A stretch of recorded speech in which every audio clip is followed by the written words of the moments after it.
Today I'm your table topics master. I come prepared with slides with people who had big ideas and converted those big ideas into the biggest inventions that helped mankind.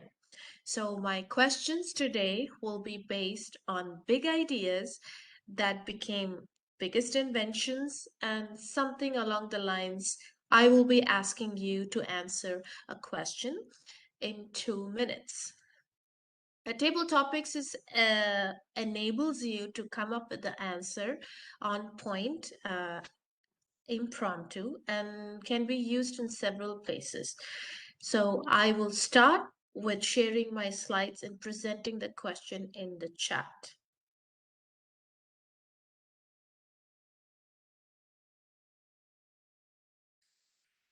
The wheel is considered to be the one of the biggest inventions of humankind. Before the invention of the wheel, humans were severely limited in how much stuff we could transport over land and how far.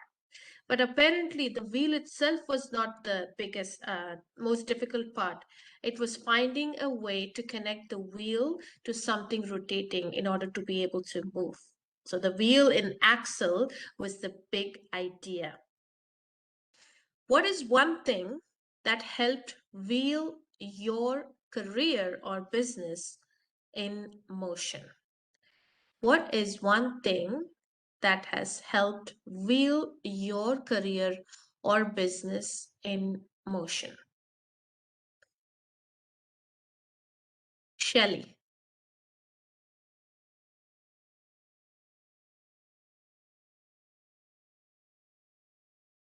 My apologies. I love the idea of thinking about how to set my career in motion and what was the wheel that got it started. And I can think way back to those early days when I was a young designer and I was working as an employee at a company. And I started to notice that people who were advanced and above me were doing things that I knew that I could do. In fact, I was going out and looking for business for the company I worked for, and I realized if I could do this, I could do that. That's a song from the play A Chorus Line. I don't know if anyone saw the musical A Chorus Line, but there was a song that went, if I could do this, I could do that. And I realized that if I could bring business into the company, I could also do the work. And that has guided me all the way through my career, this belief that if I could do this, I could do that. I could grow the company, I could sell the company, I could become a manager for a new company, everything built on the belief that if I could do this, I could do that. And that is the way I propelled myself into having a business that was ready to be sold. At the peak of our success, we were doing $5 million of volume. Going from 0 to 5 million was a great leap. By the time I left my new company, we were doing 11 million. So I really learned how to wheel myself into a successful position. And I learned if I could do this, pretty sure I could do that. Thank you, Madam Chair. That was an enterprising answer that kicked the wheels and put our next question in motion.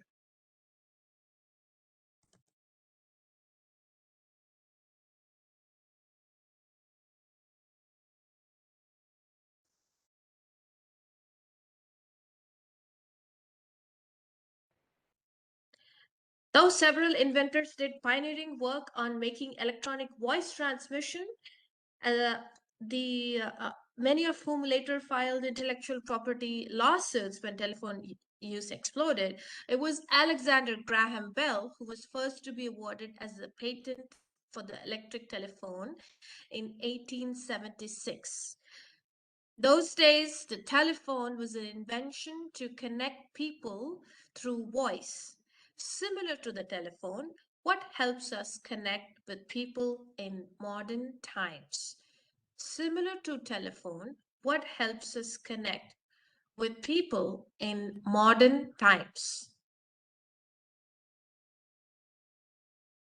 Masood?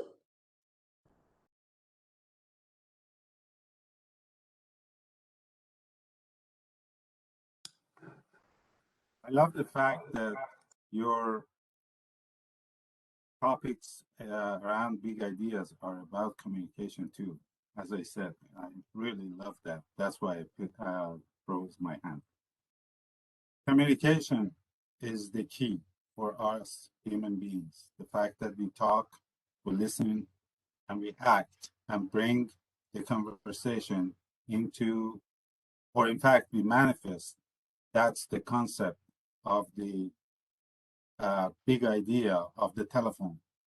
So I believe they were trying, or Mr. Bell tried to bring communication and expand the scope of communication more than just in person speaking or having a conversation, or even beyond that, that we see the effect of telephone. I would say, beside that, something that it does never get old is the fact that we speak, we listen, and we understand. However, the modern technology could be internet, could be social media, could be these apps that we are using in terms of meeting, online meetings. These are the ones that I believe will even expand more the level of communication. And I'm hoping that with these tools, we will get to the point that our communication skills will go way, way, way beyond what we are at this point in time. I'm tabletop master. I totally agree.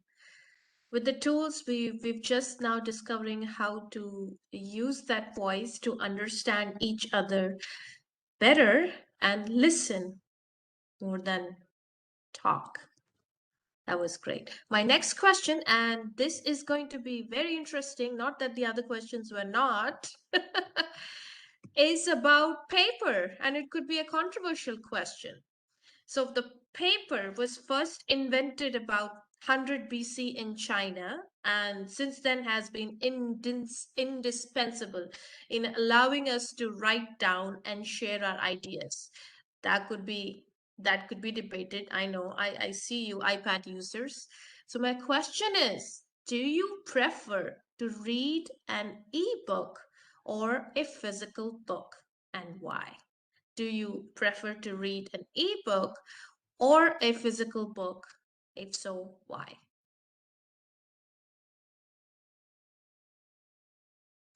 Marcy. Technology, the joy and the introduction of new big ideas and concepts into our life. That's what the ebook is. It is a new concept. And of course, when it came out and I saw my son reading his screen, I was like, oh, what's that? Oh, it's something techie. I need to have one of those. I need to get that. I need to learn it. And so, guess what? Somebody bought it for me as a gift. Oh, maybe me, because I couldn't wait. I wanted to have that ebook. I wanted to be able to use the technology. And I used it for a few months, because there's something about a physical book that it just brings such a thrill to me, leafing through the pages. And I can leave all my sticky notes in the book hanging out on the sides. And I'm able to go back and reference it. Now, I still have my ebook. And only recently I thought I should pull that out and look at it again. It's great when I'm traveling and on vacation, but I prefer having a physical book in hand and being able to put all my notes and tabs on it so that I can mark all the big concepts and ideas that are provided in them. Back to you, Madam Table Topics Master. I agree. There is nothing like rifting through a fresh copy of Harry Potter and your choice of hot chocolate, rifting through those pages and knowing what Harry does next. Ah, childhood times. I digress. Which brings me to the point.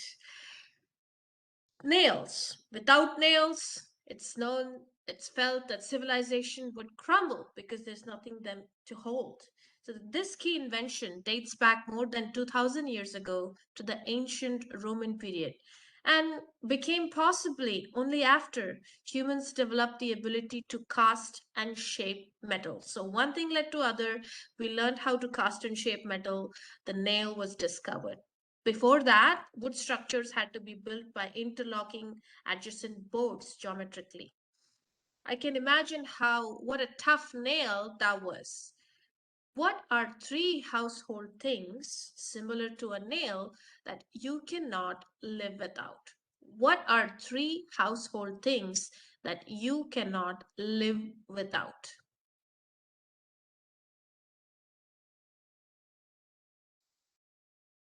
No takers?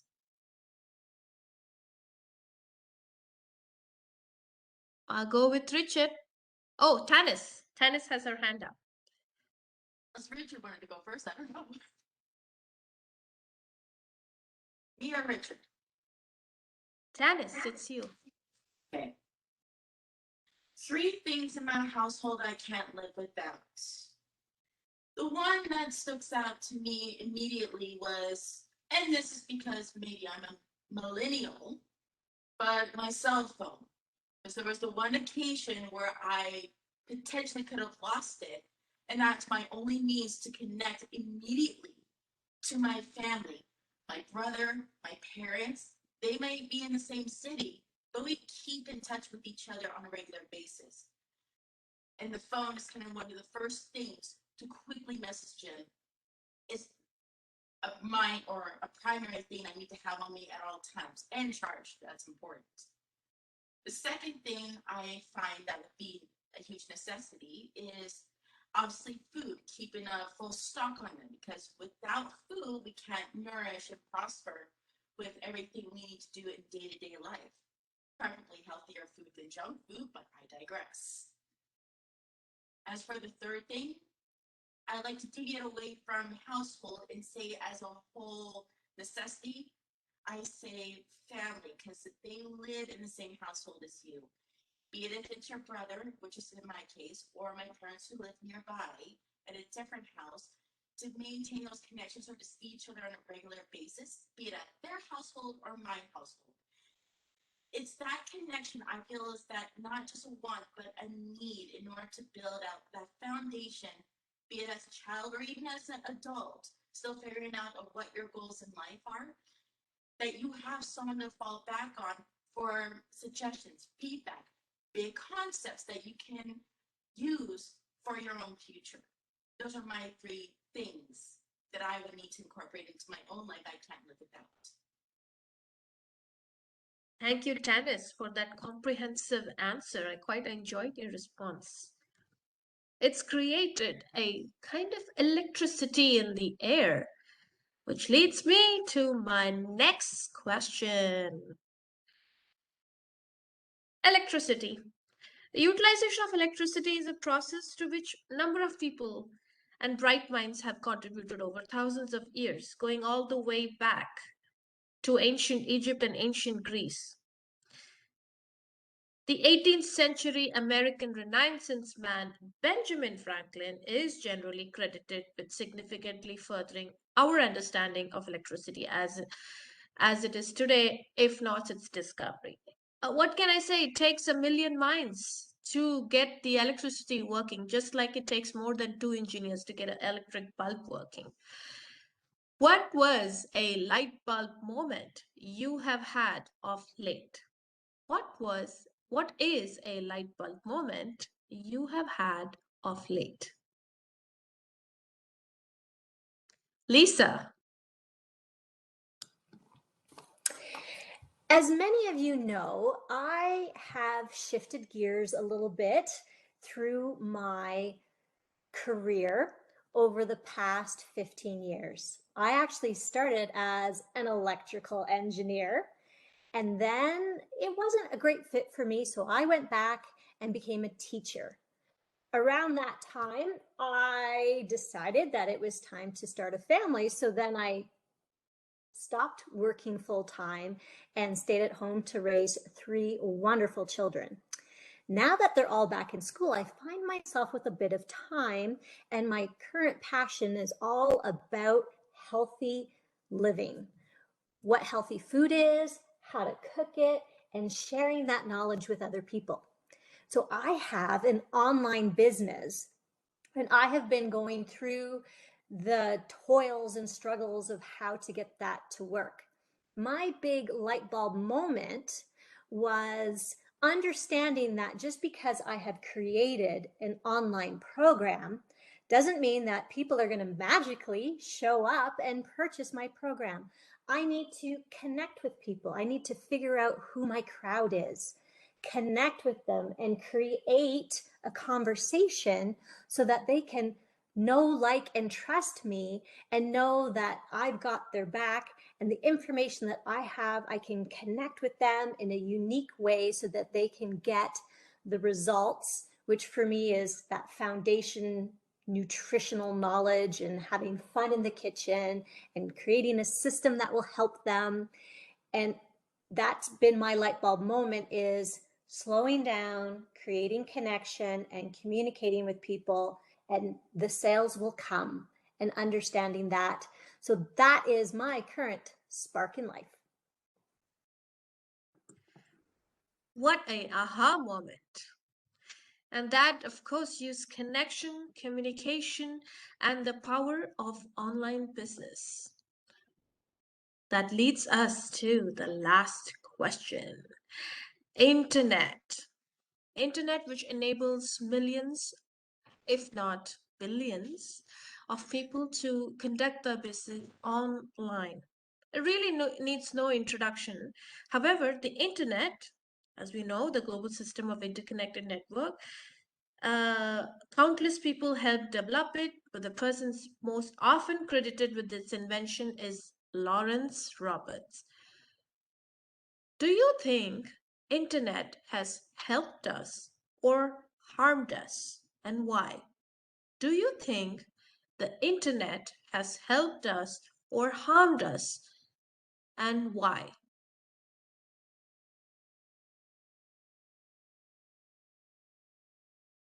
I'm seeing no hands raised. Who wants to take this question? Tanis again. Take it away, Tanis. The internet, harmful or beneficial? It's so hard to say because, like real life, the internet has a lot of pros and cons to it. You will have more connections through internet than you would do in your own home country, or even just within your city. You have more grounds to cover. You meet a lot more people to engage with and engage friends, more so than we would have had before the internet was invented. There's many people that we would not have otherwise known that existed that can help motivate us and push on or create great concepts that you can use in your own day-to-day life that you might not get within your own family, perhaps, to figure out what your future might require. Again, there's safety precautions to take into account because there's just multiple sites out there, but ones that are very beneficial to learn for you to research on and gather more knowledge on. If you're not careful, you'll get into those sites that are not, what's the word for it? Appropriate to the younger audiences, especially nowadays when younger children are getting familiar with how the internet works and tries to research things on their own. If they're not supervised or properly guided and educated on how it works, they're going to reach into zone, or they're going to reach sites. They'll learn different things that might contradict their own family religious background, and it could create more stigma between the people that you grew up with, that you form a trust. It begins to question your own views on life that you might not be able to properly communicate otherwise if you are misled by something that is bit risky. You won't know the risk until it's way too late. Is it good? Is it bad? I say it's good only with proper education and careful guidance while on it. And if we're talking about young children, you just need some extra security on your devices for that. That's my answer for the question. Thank you, Tanis, for telling us any tool used in the right way will be useful. With that, I turn over the session back to our fantastic Toastmaster for the day, Marcy.